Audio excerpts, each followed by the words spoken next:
অংশু, অংশু, শোন বাবা, আমার বৌমাকে আর কষ্ট দিস না। মেয়েটা অনেক কষ্ট পেয়েছে এসে অবধি। তোরা দুটিতে সংসার করছিস, এই দেখেই আমি মরতে চাই রে। আমার আর কোনো স্বাদ নেই। যা, ওকে ডেকে আন। তোদের দুজনকে পাশাপাশি দেখে আমার দু চোখ জোড়াই। তোমাদের ভুল হচ্ছে ঠাম্মা,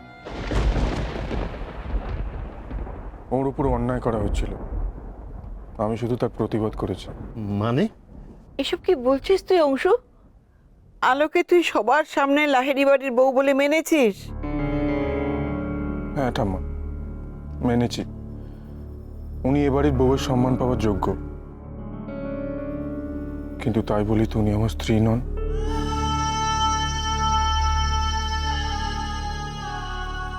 একটা ভুলকে আর বাড়িও না ঠাম্মা। অংশু, তুই কি বলছিস তুই জানিস?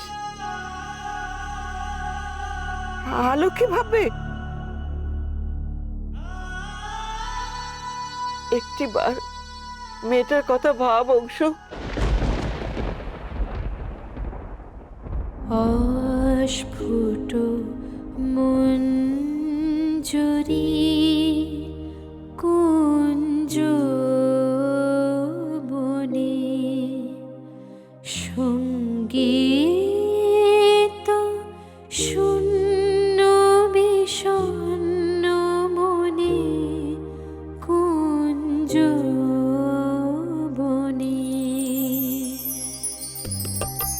অস্ফুট মঞ্জুরি কুঞ্জ বনে সঙ্গীত শূন্য বিষণ্ণ মনে অস্ফুট মঞ্জুরি কুঞ্জ বনে সঙ্গীত শূন্য বিষণ্ণ মনে সঙ্গীরিক্ত চির দুঃখ রাতি পোহাবকে নির্জনে শয়ন পাতি সুন্দর হে বড় মাল্যখানি তব আনবহে তুমি আনবহে অবগুণ্ঠন ছায়া ঘুচায় দিয়ে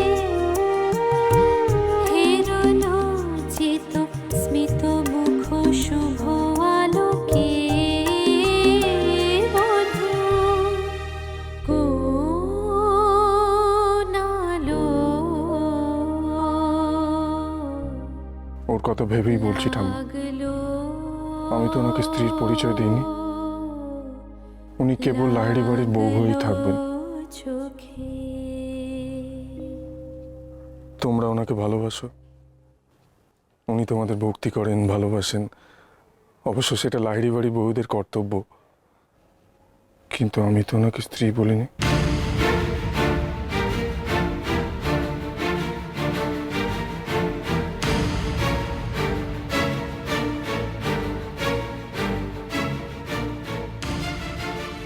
আর কত ধাক্কা খাবে বলো তো মেয়েটা? ও কি পারবে সহ্য করতে? মেয়েদের সর্বংসাহা বলে সোম, তাদের সহ্যের কোনো সীমা নেই। আলো ঠিক পারবে অংশুকে টলাতে, তুই দেখিস। রূপা, রূপা দরজাটা খুলবি তুই? কি হলো কি? মা মা মেজমা এসেছে, দরজাটা খোলো না। তোমার মাথা গরম আছে, একদম আমার সঙ্গে কথা বলবে না। তোমার মেয়েটা হাড় করে আমি ভেঙে দেবো বলে রাখছি। চুপ করে বসো। আমি কোথাও যাবো না, আমি কোথাও যাবো না। যাবো না বললে তো হবে না, যেখানে নিয়ে যাবো সেখানে যেতে হবে। রূপা, রূপা তুই দরজাটা খুলবি? কে রে? দিদি, বারবার করে ধাক্কা দিও না গো, আমি দরজা খুলবো না। এবাড়ির কারোর কথাই আমি এ বাড়িতে আর এক মুহূর্ত থাকবো না। বিমান গেছে তো, গেছে ট্যাক্সি ডাকতে, ও এলে বেরিয়ে যাবো। এ বাড়ির গাড়ি পর্যন্ত ব্যবহার করবো না।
আজ তুমি এ বাড়ি ছেড়ে চলে যাচ্ছ।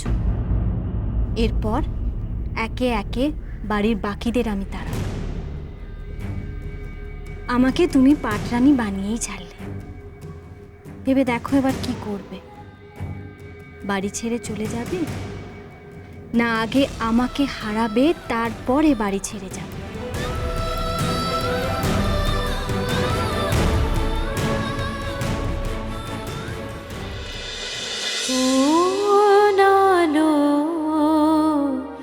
লাগলো চোখে